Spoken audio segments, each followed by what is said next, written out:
All right, here we are, episode 66 of Merriwether's World. I am your host, Dr. Mark Merriwether Vorderbruggen, coming to you live from my dining room that I've taken over and turned into a studio. Okay, so for those of you who don't know me, like I said, my name is Dr. Mark Merriwether Vorderbruggen, author of Idiot's Guide Foraging, creator of Foraging Texas, author of all sorts of other stuff, doer of many things. Cool. So tonight we have, again, the return of the ever popular Professor Brandon Lowery. We will be discussing survival books, in particular fiction, things that set us on the paths that led us to here today. So that should be fun, kind of a give and take book report sort of thing. But as usual, I need to start with the general housekeeping stuff. So let me throw that out. Like I said, Foraging Texas is my place. Hey, all. Hey, Uncommon Bees. Good to see you. Hey, Kelly. Oops, is this going? Okay, yeah. So there's the website. We got some classes coming up at the end of summer, so you can find out where I'm going to be, when I'm going to be, and how to sign up for those at the Foraging Texas upcoming classes link. For those of you who want to go back and see all the other episodes, of course, you can go check out my YouTube channel, Dr. Merriwether. Hey, Dennis. Hey, Colleen. Kathleen. Hey, Michelle. Hey, Kimberlyn. Hey, Kelly. Lots of people here. And, of course, I would be remiss if I didn't put this up, even though thanks to a bunch of the tribe members, the new computers have been ordered. There's always need for more money. Okay, just throwing that up there. Oops, is that working? Okay. What? Oh, okay. So the sponsors, as usual, let's give a shout out first. Let me put this there. If you are interested in my book, if for some reason you don't already have a copy of Idiot's Guide Foraging, the best foraging guide out there, big pictures, maps, time of year, recipe, mimics, all that sort of stuff. I just posted a link there. The way the Idiot's Guide series works is I don't actually get any royalties from the book. I got a one-time fee. That was it. But if you order it from this very, very specific link, then Amazon pays me 74 cents as a Amazon influencer, because I influenced you all to go to Amazon, as if you would never go to Amazon without me. Okay. Oh, and if you really want to be styling, definitely, always a good thing. You can get Foraging Texas t-shirts and cups and all sorts of stuff like that over at the Cafe Press store. But now let's do the usual shout out to the sponsors, starting with Uncommon Bees. So maker of all sorts of infused honeys and skincare products and all just absolutely amazing B&B product type stuff. So check them out. They have a special 25% off coupon code, Forking Weeds. That's always good. Wednesday nights. Whoop, you know what? That should say Wednesday, not Thursday nights. But Wednesday nights from the start of the show until midnight. So check them out. Yes, Uncommon Bees. Yes, I need more buzz honey. I definitely need more. I am pretty much down to the last scrapings of it. So buzz honey is basically the honey equivalent of a energy drink with the extra added caffeine and the taurine. Those are the two main things in it. And of course, honey. Hey, Alicia. Hey, Deborah. Okay. Of course, another big thing is the Wazoo survival bandana. Let me just throw this up here. Whoop. Oop. There we go. So helps if I had the silly thing in reverse. Okay, so the foraging bandana with 12 of the top North American edible and medicinal plants that can be found pretty much in all states and provinces. and then little indicators. So like we have the little icons that tell you if it's edible or medicinal or calories or first aid or don't eat that part or things like that, or protein, vitamin C. Really, really, really, really, really, really useful. And I will say, if you buy it from them, they actually give me money, which is awesome. Okay. Also, Campcraft Outdoors, the maker of my preferred outdoors gear. Like I say, when I am out in the woods, I am not on the trail. I am tearing through the brush and the bramble and the clawy vines and all that. And so I need gear that can handle it. So I go with the outdoor Campcraft stuff. Campcraft Outdoors. Nice canvas, very, very strong. Hand wax to make it waterproof. Really, really, really, really good stuff. And let me just throw up also, where is it? Oh, they're, if you want to follow them on Facebook or on Instagram, oh man, you're going to get so jealous of some of the places their gear ends up. So let me throw that out there too. Okay. And also, of course, got a shout out to Herbs. Let me get the thing there.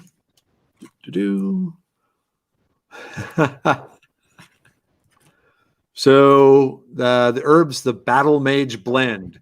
So Ricardo Shilly up at Herbs, contact him. You have some sort of issue that you want to see if there's some herbal stuff that could help with that.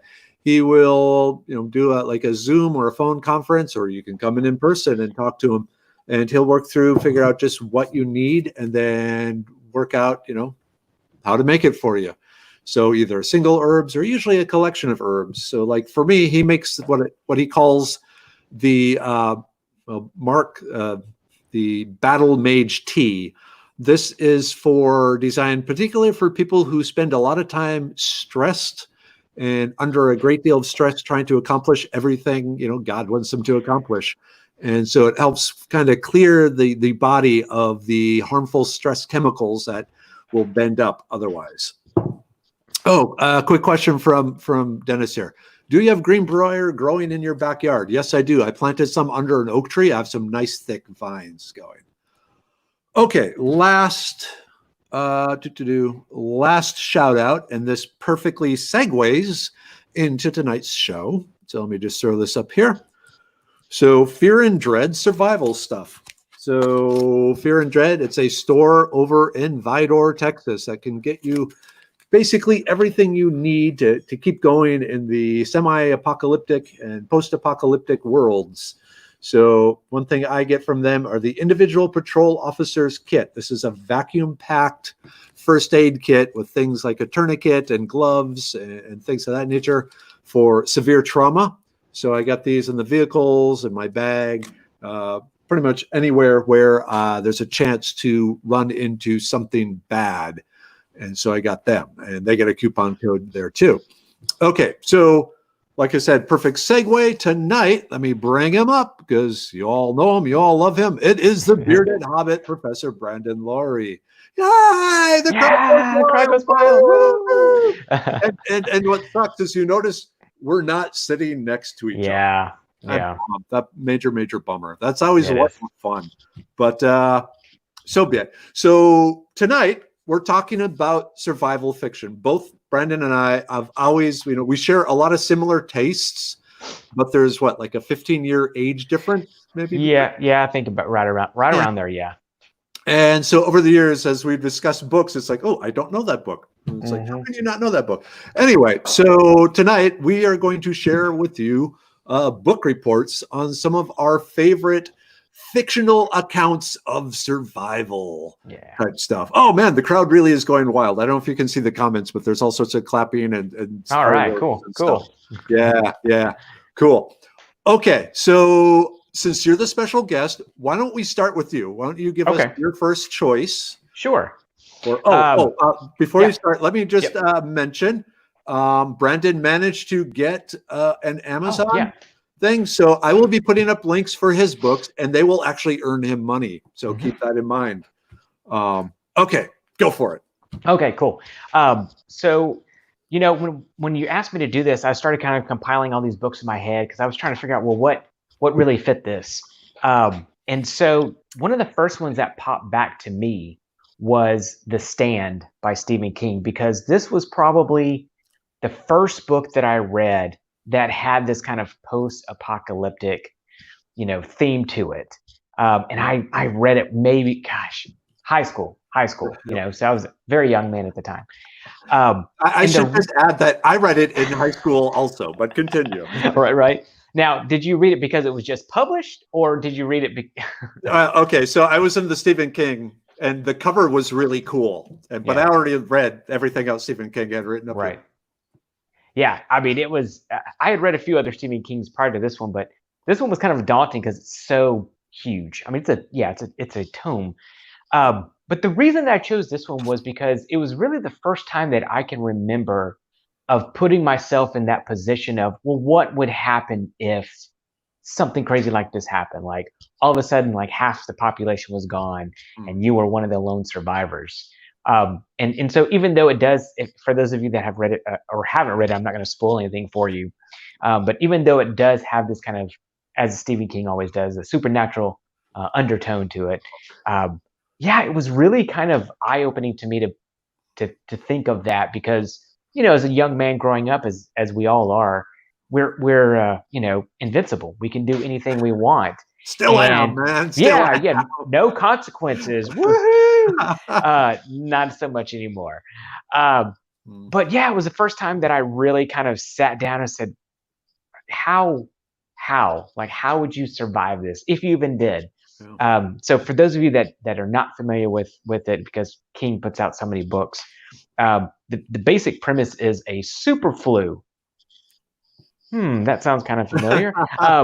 The super flu basically starts to spread and wipes out a huge part of the population worldwide. And so it's really interesting, at least in the first, I don't even want to say quarter because it's so big, maybe the first eighth of the book really kind of parallels some of the things that we've kind of seen. I mean, not to that degree, obviously. At the very beginning of COVID, certain people were calling it Captain Trips. Yes, I saw that, and I was like, hey, there you go.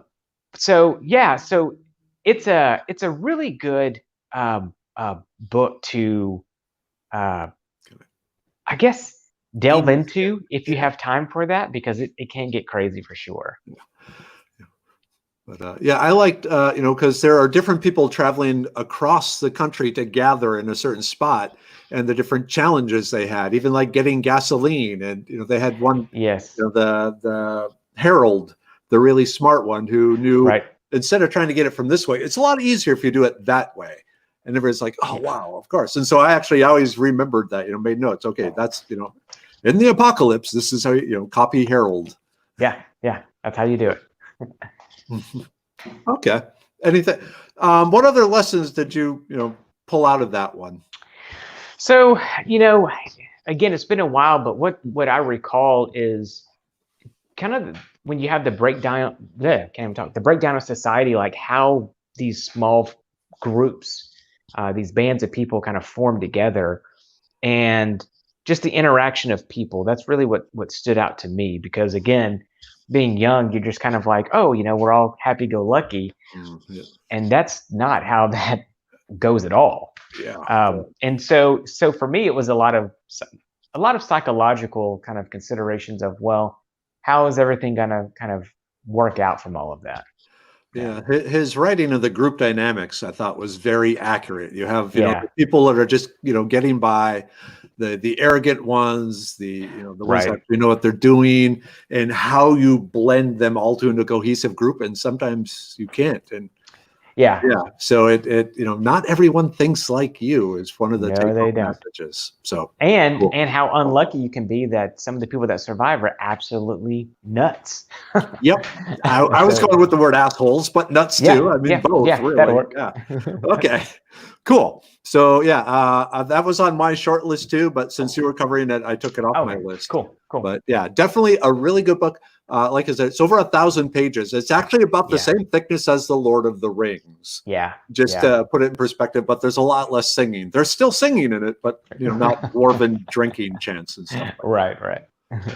Okay. My turn? Yeah. Okay, cool. Let me go. Let me get the link here. Whoops, did we blink out there for a second? Oh, maybe. Am I on? Yeah, you're on, but that's okay. You know, we want you here. Okay.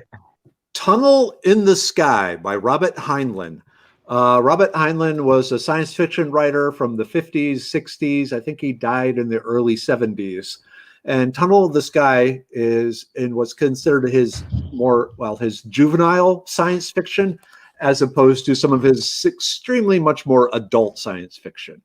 So this is safe to give to your teenagers to read. There's no lustful pawing or anything like that going on.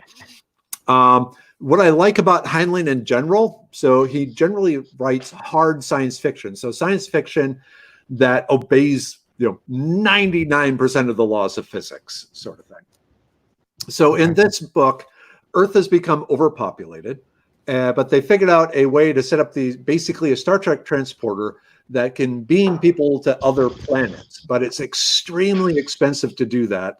So when they send a group of colonists off, they basically send them out more or less like the pilgrims of the Old West. It's all draft animals and simple blacksmith tools, basically the tools you need to start over that don't require a high technology civilization. Okay. So, but before these colonies go off, they have the wagon train masters, which is, side note, that's always what I wanted to be, as a wagon train master. I thought that would be the coolest job in the world.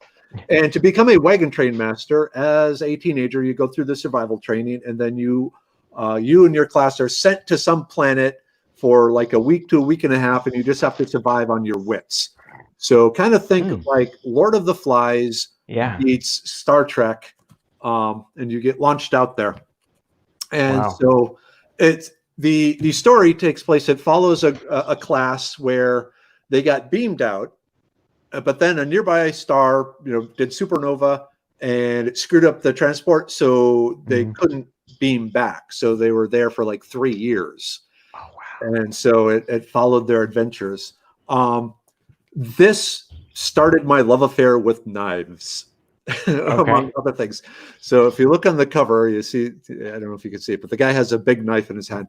So the older sister of the protagonist, she's she's a military person.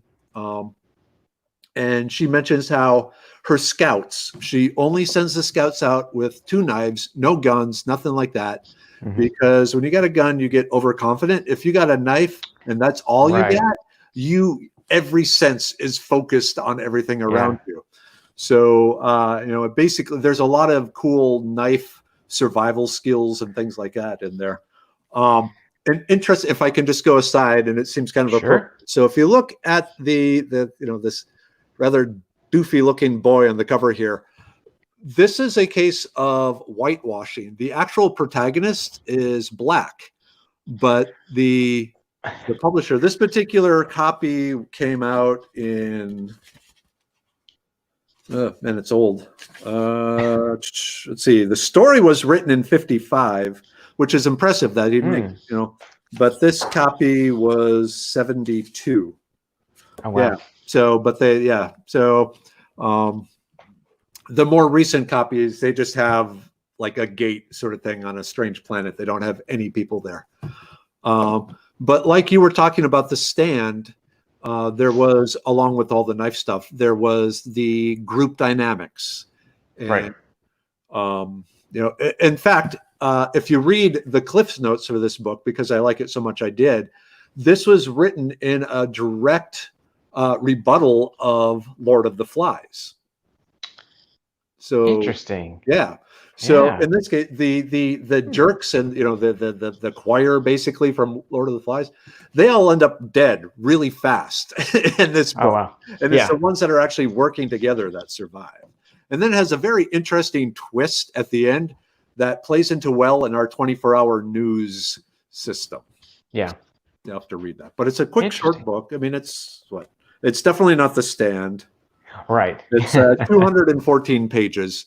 Quick Oh, read, that's fun read, yeah. real good for kids because it helps them understand a lot of things. But one of the things it goes into is why adults don't understand kids and kind of dismiss the kids' experiences. And when I say kids, we're Okay. talking Yeah. 16, 17-year-olds. Right. Right. Yep.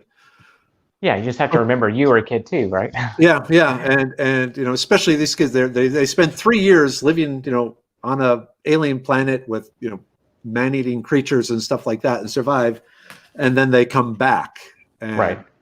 they get a Wow. mesh. So, good book, highly recommend it. Best probably trying to find it at used bookstores because it's out of print, and like the Amazon link, I think was $39 for it. Oh, there. wow. But really cool story, and especially for your teenagers, men and women, boys and girls, cats and dogs, the whole works. Everyone. Everyone. Okay. Cool. Next up. So real quick, I'm frozen on my end. I can still hear you, and you can obviously still see me. Is it possible for me to leave and then jump back in? Yeah, go ahead and do that. Okay, I'll come right back. Okay. I will tap dance. Oh, actually, since while you're gone, so Mrs. Weather wanted to throw in her recommendation, and she really thought if you want to know about survival and things, to survive in a primitive situation, the Little House on the Prairie, The Long Winter. This was Mrs. Weather's edition. I was just talking about Mrs. Weather wanted to get in on it, and she wanted to talk about The Long Winter. Yeah, so where they survive a brutal winter and almost run out of food and all that sort of thing. So. See, now that's one that I need to get my hands on because I've not, unlike you, I've not had any experience with like cold weather. Oh, like you have, like outdoors for days at a time. Yeah, definitely get this then. The Long Winter. Okay, yeah, check that one out. Cool. So, okay. It's the whole series, your kids are at the right age to even read it out loud to them. Yeah. It's a lot harsher than the TV show. It's a little more, this is what it was like, folks. Even then it was somewhat, toned down a little, but yeah. Okay. That's what they need, a little harshness. Yeah. The next one that I've got on my list is a more recent book, and I did not read this before I wrote mine on zombies. It's World War Z, An Oral History of the Zombie Apocalypse by Max Brooks. Now, for those of you that heard World War Z, the book is very different than the movie. Yep. Very different. And so the thing about World War Z, again, I got to say the similarities to how it happened and where the virus originated is eerily similar to what we're seeing. As a matter of fact, in my environmental science class, part of what I do is we do films, and we talk about what's the plot of the film, how does that portray, and what's the message behind it. And so we watch World War Z, talking about some ecological concepts. And this semester, we watched it right before we left on spring break. And so when we came back online, everyone is like, oh my God, we're living exactly what's happening. I'm like, see, I was just preparing you for this and you had no clue. Yep. So what World War Z did after I finished my book and kind of got into it was that, one, it took an account from a lot of different people and a lot of different countries. And what it really kind of exposed is like, how would different countries react to something like a pandemic? Like, what would be the best way for them? Again, even though it's more of a zombie type pandemic, like how would they react to that? And so for me, it really kind of gave me this mindset of, okay, everybody's going to have to act differently. No one's going to be working together at all. You're all going to be on your own. If something like this spreads extremely quickly, like you really have to figure out how to survive on your own.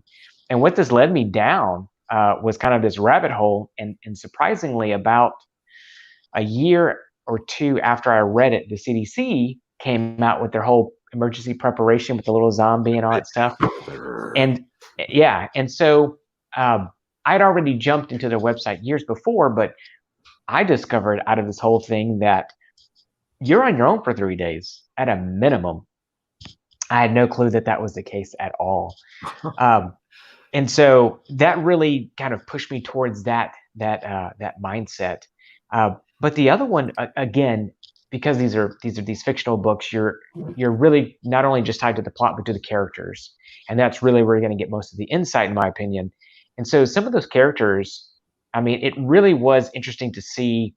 You know, you had the gung ho soldiers that were just there was no end in sight. They were just still going full force. And then you had other characters that basically ran and hid from everything. And so it was really interesting to kind of see how the reactions of those people would be, because it again kind of gave me insight into what we would expect if something like a pandemic were to occur, and again, kind of that human behavior aspect of what it would be like. And then again, of course, on top of that, I've always been of the mindset, if you can be prepared for zombies, you're prepared for everything, right? And so that, even though, you know, that became the big discussion, slow zombies, you know, fast zombies and all this different stuff. Are they living? Are they? Anyway, you know, it doesn't matter whether they're living or they're alive. My wife's making fun of me over here because I'm talking about zombies again. Surprise. It's our thing. It's our that's thing. The thing. But anyway, yeah. So like, it really started making me think of like the biology and the science behind kind of zombies and everything. And I gotta say, you know, the thing that really struck me, that I'm not sure if a lot of people tune into it, because a lot of people are not into zombies. It's been overdone a lot. Is that zombies are very much like real life viruses. The goal of a virus is to make more copies of itself. That's exactly what a zombie does, is make more copies of itself. Yep. And so this book for me, not only on the side of like survival and kind of prepping and all of that stuff, but in the side of science, it really made me start making a lot more connections to stuff that we see in the scientific world, and then things that we might not necessarily, you know, think of as being related to, but really it's just, you know, a Xerox copy of exactly that, right? Yeah. So that was a really cool book for me, and I did the audio book, which Mark Hamill has a voice part in there, and it's a great audio book, so I really enjoyed it tremendously. But the book overall it's a fun read.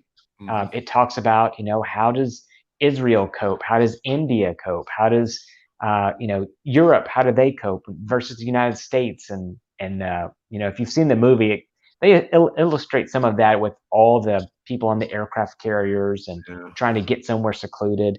But yeah, it's really an interesting book. Even though, you know, again, fiction and zombies, and that may not be for everyone, I enjoyed it a lot. Do you want to say who the author's dad is? Oh, yeah. Surely everyone knows Max Brooks is Mel Brooks. Mel Brooks. Yep. Yeah, his son.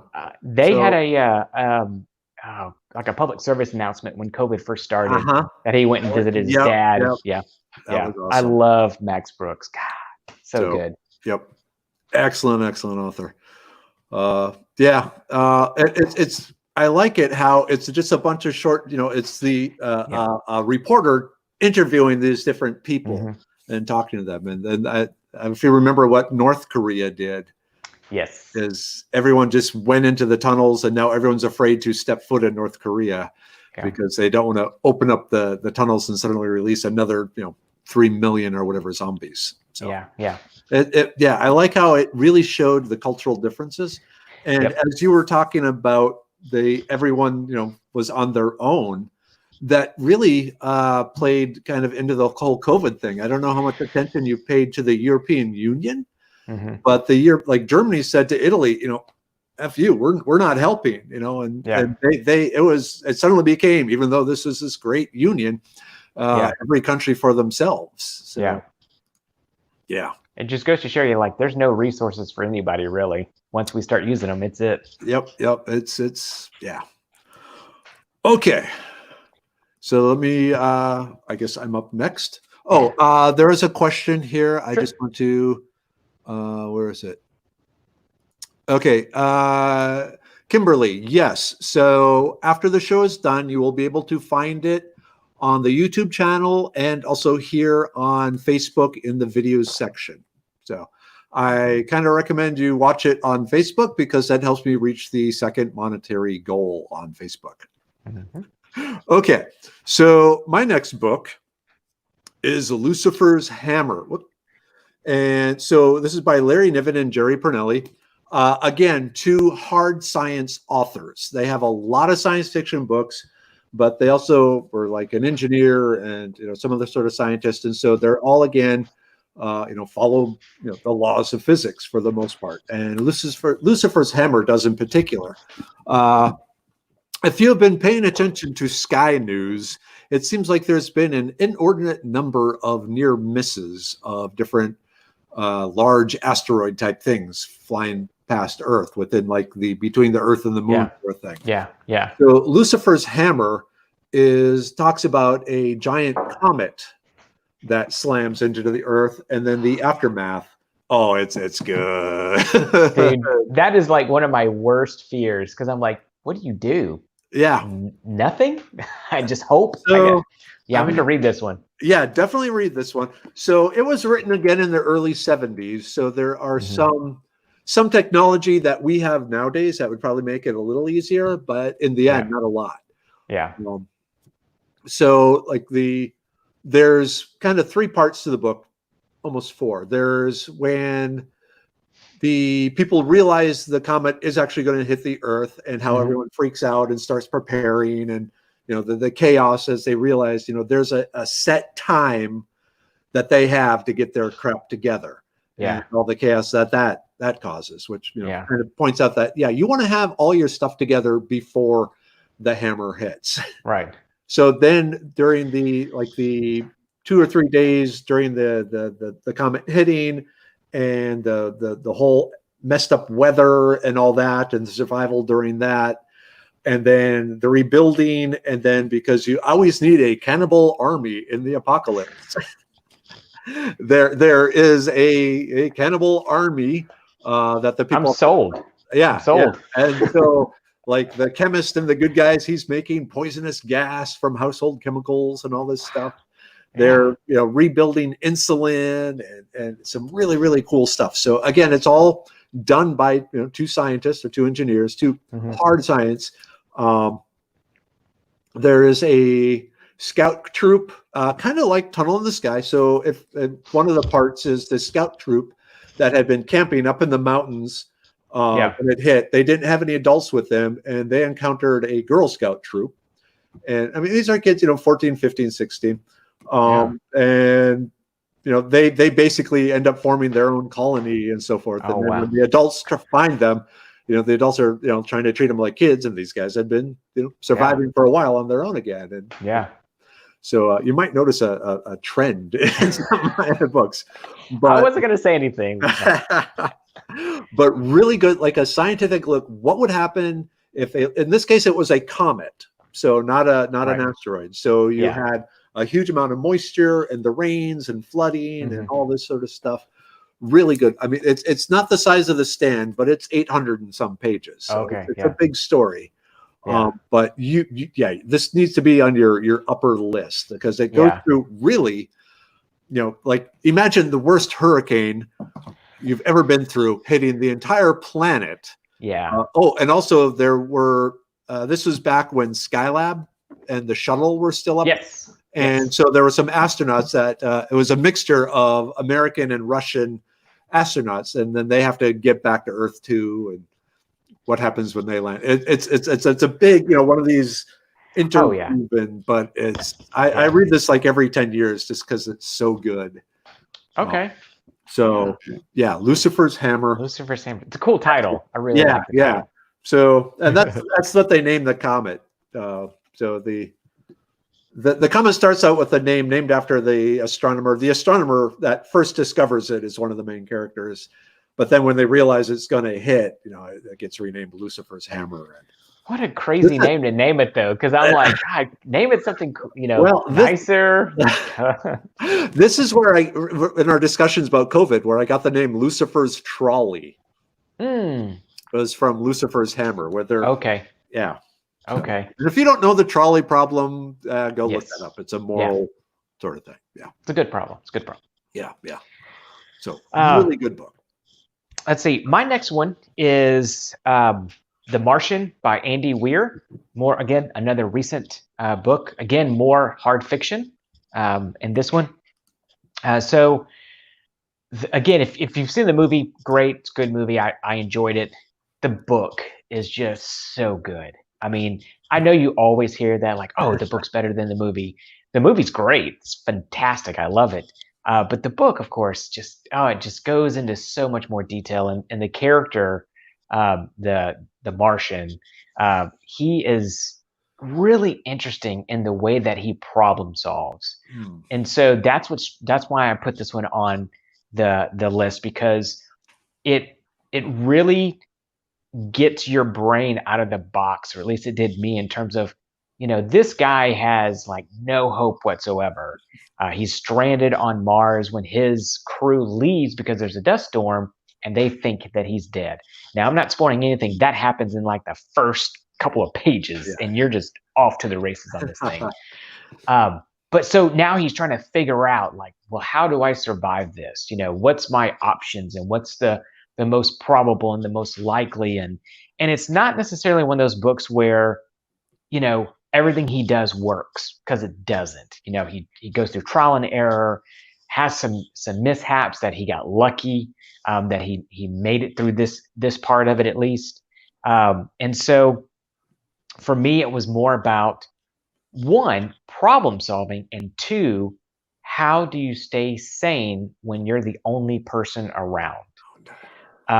Because again, God, everything's relating back to us being stuck at home or COVID, right? Yeah, you kind of see why I picked this. Yeah, no, it worked out really well.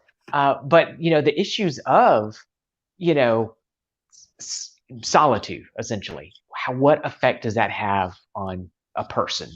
And for this one, what's really interesting is the way that he handles, that depression and that solitude, and by setting kind of goals.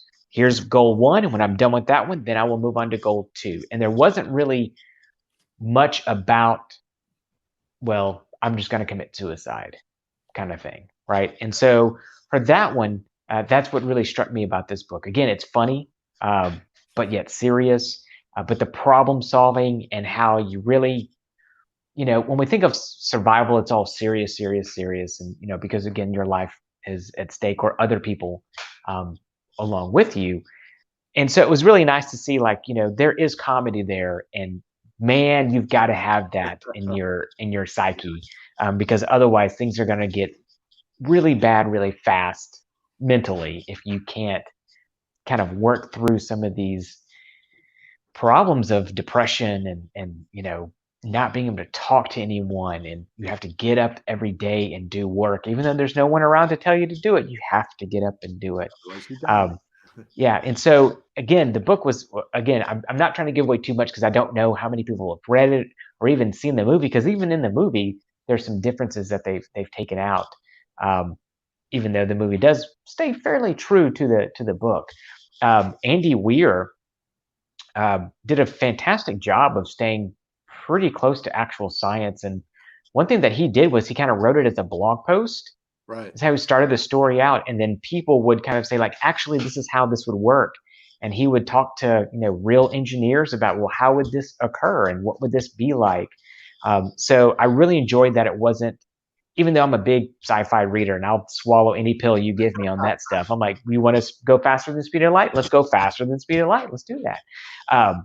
And so this one was really fun, because it was more of this hard science. And so, yeah, there's a little bit of education in there, and converting your units to space ninjas is always interesting. That was so much fun. I enjoyed it a lot. But yeah. And it brings up a great point that in a survival situation, the ability to think outside the box, you're going to have very limited Yeah. resources. What can I do with these 8 objects I have? Yeah. Sort of thing. So Yeah. I think That reminds me of Apollo whenever they're like, okay, they just dumped it out and said, we have to build I think it said, we got to build a filter out of this. yeah, Figure it out. yeah. It's funny. My younger daughter actually really liked the movie The Martian.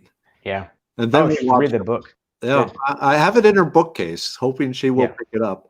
And then we watched that, and she thought, "Wow, being an astronaut would be cool." And then we watched Apollo 13, and then we watched one, and it's like, "No, I don't want to." They get blown up, and it's dangerous. So dangerous. Yeah.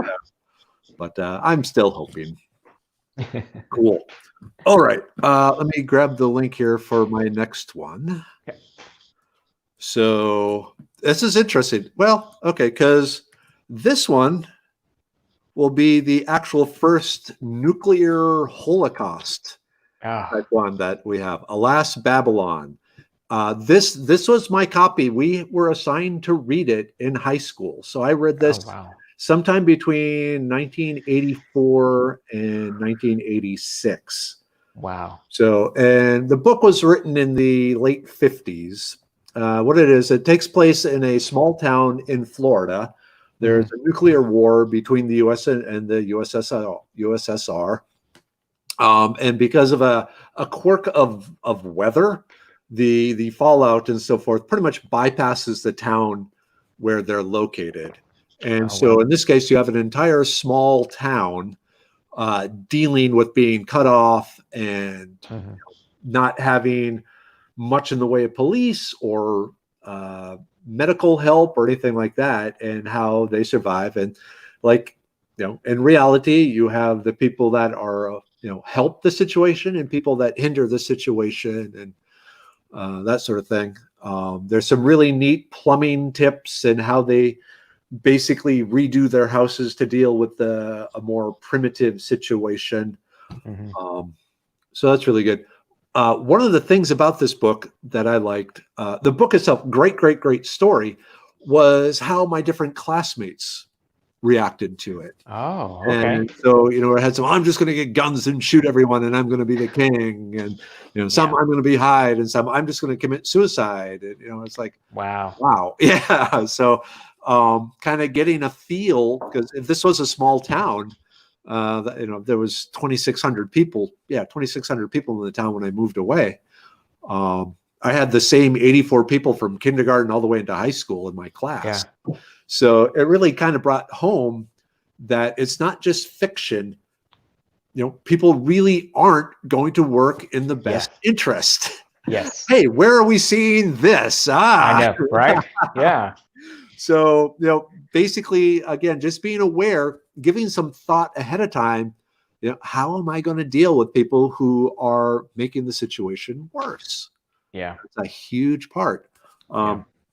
Go sideways here. Sales techniques. Learn human psychology. You learn, the Jedi mind tricks that salespeople use so often to kind of sway people to a point of view. That will be a really good post-apocalyptic skill, as much as it is a day-to-day. Yeah. So. Yeah, that's interesting that your classmates had those different reactions.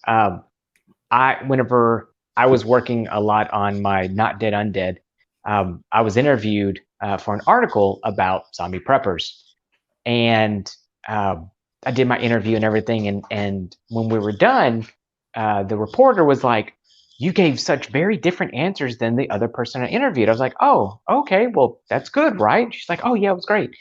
And so when the article came out, I went and read what the other person had said, and it was that same thing. Well, I have all the guns. I'll just go take it from everybody else, whatever I need. And I'm like, oh my God, that's not what we need to happen here, dude. But that's exactly what you're saying. Yeah. Yeah. Wow. So yeah, not everyone is on the side of good. Oh no, they are not. Yeah. Okay, your turn. And if it's a book I think you're going to do, this is awesome. Okay. Yeah, this is So I'm sure you have some information on this one as well. I Am Legend by Richard. How do you pronounce it? Matheson. Matheson. Okay. Okay. You're asking the terrible wrong with guy. names. Okay, my bad. My bad. I Am Legend, again, another book that was made into a film. However, again, 3 films. it was 3 films. 3 films. So I Am Legend, was it Omega Man? Omega Man with Charlton Heston, and Right. I Am Legend with Vincent Price. Oh, yeah, I totally forgot about that one. See, That's probably the closest. Is it? Okay. To the story. That's the one I need to watch because I really enjoyed the book. Yeah. For me, again, it was kind of the same play on. So for those of you that are not familiar with the book, it is similar to the film in that there's one dude that's left, like he survived, and so the difference though than kind of the film, if you saw the Vincent Price one, I guess maybe it was more of a vampire type issue, whereas in the Will Smith, it was more of a zombie vampire mixture, something. And then Charlton Heston was kind of a zombie vampire. Creepazoid. Yeah, I don't know. So one of the things I liked about this one, though, again, was the solitude, right? Like, how do you navigate and plan? Like, okay, the car's there. I need to do this at this time, and that's all great. But again, because it's just this one person trying to survive through this, halfway through the book, you start to realize that he's kind of losing his sanity, right? And so you start to question, is this a reliable or an unreliable narrator? And so what part is true and what part is not? Because is he able to tell the difference between reality and what's not reality? So again, we assume that the vampires are real and the situation's real. But the sanity aspect of it, for me, was in stark contrast to The Martian. And actually, I read those not too far apart from one another. So it was a really good mixture. And maybe that's why they both stuck with me, was The Martian, being stuck on Mars, was more of a successful way of dealing with that mentality of solitude, versus I Am Legend, which was not necessarily sanity. There was almost no way of knowing, is he sane at this junction, or is he kind of losing it, or kind of what was going? Yeah, so I really enjoyed it for that aspect, because again, it's one of those things for me, learning survival skills and stuff, as we talked about earlier, I get more from, more realistic books and everything, but the psychological aspects of it can really be fleshed out in a lot of fiction. And The Martian and I Am Legend are two that I really look to, in terms of that if you're the kind of the lone wolf kind of guy and you're stuck, mental is a big part of surviving, having that right mentality. So those are my two. That's why I put those two together, because I was like, those are kind of, that makes sense. Yeah. And you throw it also, in both cases, it's a scientist that is the protagonist. This is true too. But they're very different, emotionally secure scientists, I guess. You want to say that? Yeah. But you can usually find the Vincent Price one in the $1 DVD stacks at, I'll have to find that one. Yeah, that like even HEB, they have this big cardboard box of just a bunch of DVDs. Yeah, it's I'll have to check it out. I gotta see if I still have a copy. I'll get it to you if we can. It's good. I gotta say, Vincent Price is very Vincent Pricey in it, and that's not. I think it'd be, who would have been good in that is Russell, the actor who played the professor on Gilligan's Island. I think he would have had more the right. Yeah, not Kurt Russell, but actually Kurt Russell might be good in it too. But anyway, the Will Smith version, it completely changed everything. Hey, my dad is here. Hey, Dad. Oh, cool. Hello, Mr. Vorderbruggen. And I'm assuming Mom is there with you. Hey, we're talking about books. Okay, so all right, my turn. Yes. Let's see, where is it? Oh, there it is. I just gotta get the link here. If I would have smart, I would have been getting these links while you were talking, but I'm too fascinated by what you're saying. That's okay. Wrong one. Hold it. Delete. Hold on. So, I absolutely hate the Apple mouse. I'm just going to put this out there. Do you have Okay. to use an Apple mouse? I don't, but I only have limited number of ports in the back to plug things in. So yeah. okay, so Earth Abides, and this is another, in the sci-fi world they call it the cozy catastrophe, where a bunch of people die, but most of the goods and stuff, the food and the tools and all that remain. So in Earth Abides, again, it's another one of these plagues that wipes out 90% of the population, and it follows one particular guy and his attempts as he meets up with people to try and get a civilization going. And, everything like trying to teach the kids that they eventually produce to read, introducing archery to them. But what's really cool is each chapter starts with a paragraph or two of describing what's happening in the world after after mankind is gone. So like, plague of rats, and it talks about this and different things that, it's year whatever, and now the last can of tuna fish is probably spoiled, So it's really, really interesting, the factual knowledge it weaves into the story. Yeah. If nothing else, to help you kind of plan and think, oh wow, right. When you get rats, you get fleas, you get disease, all those sort of things. So cool. I like that. I always wondered also if the dude abides. That's what I was thinking too. I kind of think, because the protagonist, he's fairly chill. Yeah. He doesn't really get upset. He just kind of does what he has to do. And I think we have a movie idea. I mean, or a mashup. Yeah.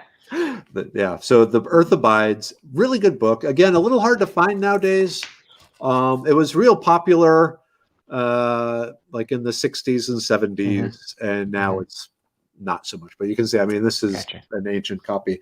But again, 90% of the population wipes out. What happens, in all these areas that had humans and their houses and their grocery stores and their libraries, what happens to those areas as nature reclaims them? And how much time do you have, to gather that stuff before it's no longer any good? Yeah. That's, I mean, that's interesting because, I've been thinking a lot about, I was listening to a podcast the other day talking about the loss of institutional knowledge, like how many people in the United States actually know how to make a shoe. Not a lot. My dad does. Oh, there you go. So you're one of them. He was trained, But just a few decades ago, there were tons of people that had all this institutional knowledge, but we don't have that anymore. And so, that's very interesting. How long before that disappears, or it's unworkable, it makes me think, like, whenever we find old archaeological digs and we find some weird device, like, what did this thing do? I mean, we're like monkeys trying to fiddle with it, but they had a very unique, specific reason to build what that is, to do some type of job. That's interesting. And like, one thing that stuck with me is, so the protagonist, he likes the guns to go hunting, but the ammo is becoming more and more unreliable. The next generation, they don't want it. We're going to stick with their bows and arrows. They're more useful and effective. And so interesting. Man, I got a lot of reading to catch up on. Me too. Okay, next. My next one is actually a really short read. Hopefully most people have read this already. If not, again, I'm not going to give too much away. To Build a Fire by Jack London. And so this one I just happened to come across, and I was like, oh, this sounds kind of cool. And so basically, again, I don't want to give too much away. It takes place in the wilderness, and it's really about kind of being prepared. Have you read this one, Mark? I'm assuming you have. Yeah, of course you have. Of course you have on this one. And so the idea is, the protagonist is really trudging through kind of this harsh wilderness and surviving and making his way.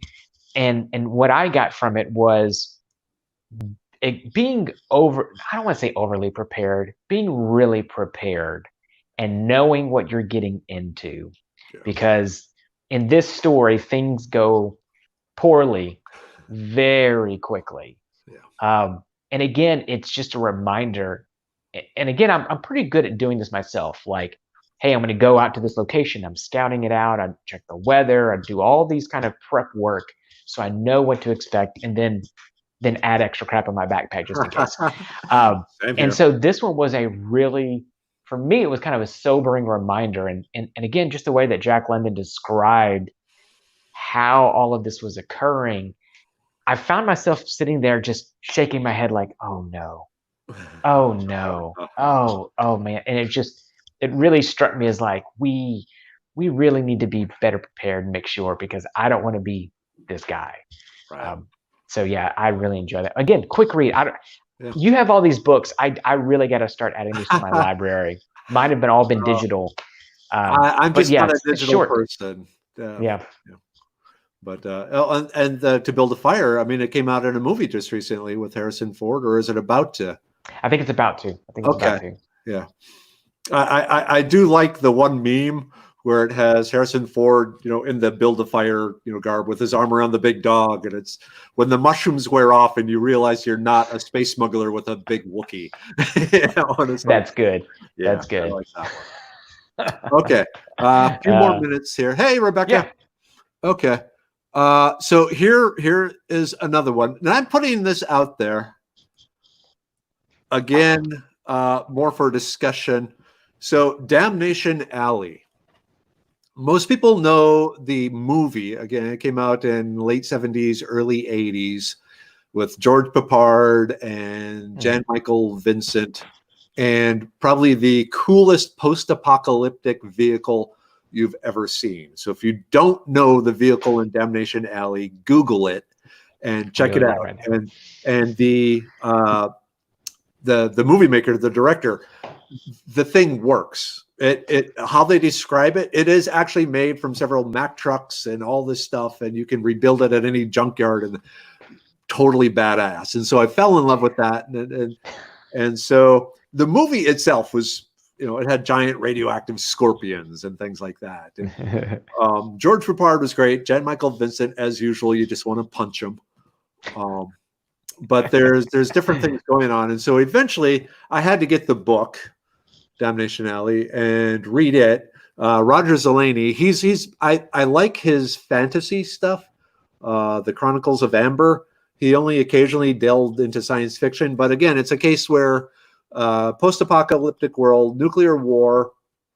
Basically, the war was so big that it kind of threw the axis of the Earth off a little. And so one of the effects was that was extremely powerful jet stream winds, but very low. So you couldn't fly anywhere. All you could do is drive, and dealing with that. But basically it was, a group of people, they have to get a serum. So Boston, the city of Boston, for somehow survived. They're in the midst of this terrible disease. This research center out in California has the cure, and so they hire this biker drug runner type dude to say, you're the only one of us that has the skills to drive across the post-apocalyptic America and get this stuff to Boston. Okay. And so, it pointed out, because it's all these scientists that go, there's no way in hell we would be able to get this there. Right. You can. You're a jerk, and you should be in death row, but will you help us? And, right. And so, like always, the guy starts out basically a jackass, but as he gets closer and as he overcomes different challenges to get there, he ends up delivering the stuff and kind of has a change of heart, sort of thing. But I'm not giving much away. The vehicle that he's driving it's like a Hummer. Okay. Like a modified Hummer, not this cool thing from the movie. I just looked it up. It's awesome. It's awesome. That's awesome. I want it so badly. There's Lego versions out there that are really cool. Cool. Yeah. But I mean, as he goes, it's a thin book. You can read it in 4 hours in a hammock. Yeah. And, in the end, the vehicle's gone. He's trudging across by foot, just trying to deliver this stuff and redeem his life. Well, that's a good story of moral change in crisis. That's good. Yep. Okay, it is actually 8:58. Yeah. So I know you have one more book and I have one more book, but I guess we can save them. What's interesting, so just quick give the title of the book you were, Sure. the last one. I'll put it up Yeah. here. The Count of Monte Cristo. I know it's an old book, and it's like, what's that have to do with survival? For me, one word: determination and manipulation. Knowing the sales, yes. Knowing the cells. Yeah. And so what's interesting, so we did not like talk much beforehand about what books we were going to do, but Yeah. mine was Swiss Family Robinson. Yeah. Yeah. So also kind of in that same time period there. So Yeah. even going back, and that was a great one for the knowing the natural world and knowing what plants and stuff. Yes. The kids were a little precocious in that regard. So good. Cool. Okay, so there weren't a lot of questions from people. Okay. Either they just all disappeared or got bored or something. But yeah, so I had fun. I hope you. Yeah, had fun. I did too. No, It's I did. always fun to inflict our passion upon others. Yeah. So, and different books. Hopefully, people, like I said, there's a lot to be learned from reading books. Oh, for sure. I tell my kids, if you just live your life, you're going to live one life. But every book you read gives you 3-4 more lives that you've lived or more. So true. And so it just it gives you more options for problems that occur in your life. It gives you, different thoughts that you never thought before. So always a good thing there. And in a survival situation, thinking counts. Yeah, I mean, even to just, sometimes you just have to take some me time and step out of this reality into another one, just for peace of mind and just to get, some sanity back in your life sometimes. And yeah, just jump into a book for sure. I thought this was I enjoyed doing this because it was kind of, we're not having to look at scientific COVID and all this other stuff. It was really nice just to talk about some of these books, and and not have to tying back to it. Though. Yeah. Everything came back to it, but it's something that I told my wife was, when all of this hit, she was like, well, how's this all going to pan out? I'm like, after reading all these books, like I've gone through so many scenarios in my brain that I'm very calm about it. Mm-hmm. It's like, okay, this is kind of like that book. All right, I kind of know what to expect, I guess, and I'm cool with that. How to prepare and things like that. Yeah, for sure. So awesome. So the next time I have Brandon back, we're actually going to talk. Sorry. Yeah, Brandon. Sorry. Yeah, it's the right person. Yeah. Okay. So the next time we're actually going to discuss true life books, I believe. Yeah. Sure. Tales of survival. I think that could be interesting. Or who knows? Maybe we'll show how to take insulin from a sheep guts or something like that. Well. Okay. I might need a little heads up on that one. To acquire a sheep. I can hook you up. All right. Okay. All right. So it is 9:00. Thank you all. Like usual, if you have any questions, I'll go back afterwards and answer them in the comments. Those of you who watched on YouTube, unfortunately, YouTube nukes your comments. They leave the video up, but they nuke the thing there. Yeah. But hopefully you get some useful, some semi-escapism right now. Right. But maybe it'll, if anything, like you say, running through scenarios in your head and building up that level. Okay, if this happens, I do this. If that, you're preparing yourself.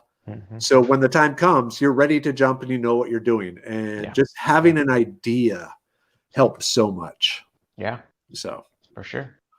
All right. As usual, thank you very much, Brandon. Thank you very much, all you viewers out there. Have a great evening, and see you tomorrow at the donut shop at the beginning of the world. I think I might be in the backyard again, depending on the weather. So good night, all. Yeah. All right.